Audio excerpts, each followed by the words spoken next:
ಗಿಜಿಗುಟ್ಟುವ ರಸ್ತೆಯ ಬಿಟ್ಟು ಬೆಳಗಿನ ಜಾವದಲ್ಲಿ ಕಾರಿನ ಪಯಣವ ಹೂಡಿ ದತ್ತಾತ್ರೇಯನ ನೆನೆಯುತ್ತ ಸಾಗಿದೆವು ನಾವು.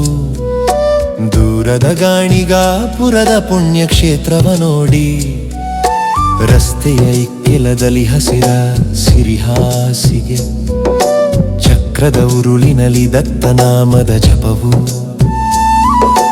ಮನದ ತುಂಬಿದೆ ಭಕ್ತಿಯ ಭಾವನೆ.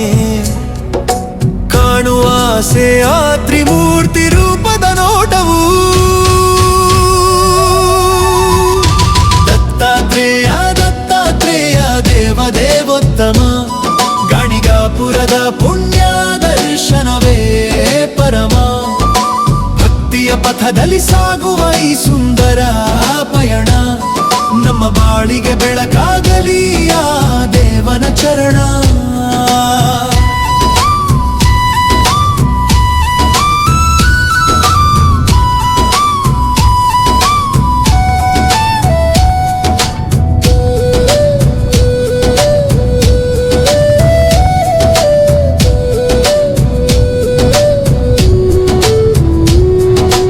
ದಾರಿಯ ಮಧ್ಯದಲ್ಲಿ ಬಿಜಾಪುರ ತಲುಪಿ ಮಧುವನ ಹೋಟೆಲಿನಲ್ಲಿ ತಂಗಿದೆವು ಹಿತವಾಗಿ.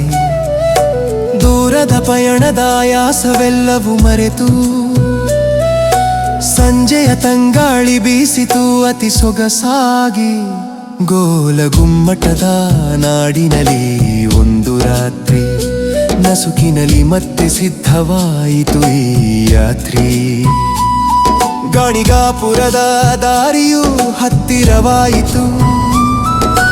ದತ್ತನ ದರ್ಶನಕ್ಕೆ ಮನವು ಹಾತೊರೆಯಿತು. ದತ್ತಾತ್ರೇಯ ದತ್ತಾತ್ರೇಯ ದೇವ ದೇವೋತ್ತಮ. ಗಾಣಿಗಾಪುರದ ಪುಣ್ಯ ದರ್ಶನವೇ ಪರಮ. ಭಕ್ತಿಯ ಪಥದಲ್ಲಿ ಸಾಗುವ ಈ ಸುಂದರ ಪಯಣ ನಮ್ಮ ಬಾಳಿಗೆ ಬೆಳಕಾಗಲಿ ಆ ದೇವನ ಚರಣ.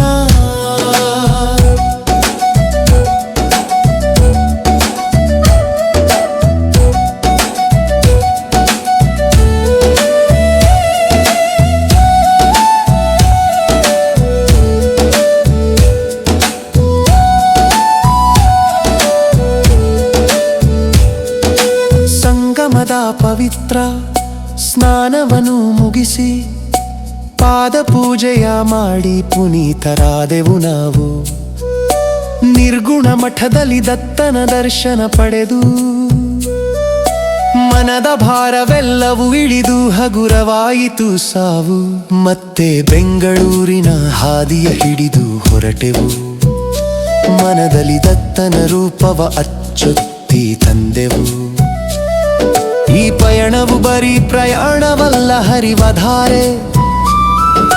ದತ್ತನ ಕೃಪೆಯಲ್ಲಿ ನಮ್ಮ ಬಾಳು ಎಂದಿಗೂ ಬಂಗಾರ. ದತ್ತಾತ್ರೇಯ ದತ್ತಾತ್ರೇಯ ದೇವ ದೇವೋತ್ತಮ. ಗಾಣಿಗಾಪುರದ ಪುಣ್ಯ ದರ್ಶನವೇ ಪರಮ. ಭಕ್ತಿಯ ಪಥದಲ್ಲಿ ಸಾಗುವ ಈ ಸುಂದರ ಪಯಣ ನಮ್ಮ ಬಾಳಿಗೆ ಬೆಳಕಾಗಲಿ ಆ ದೇವನ ಚರಣ.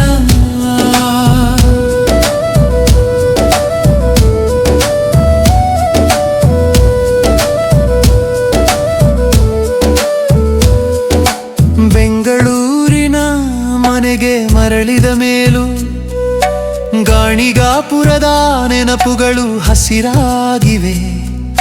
ದತ್ತಾತ್ರೇಯ ದತ್ತಾತ್ರೇಯ ದತ್ತಾತ್ರೇಯ.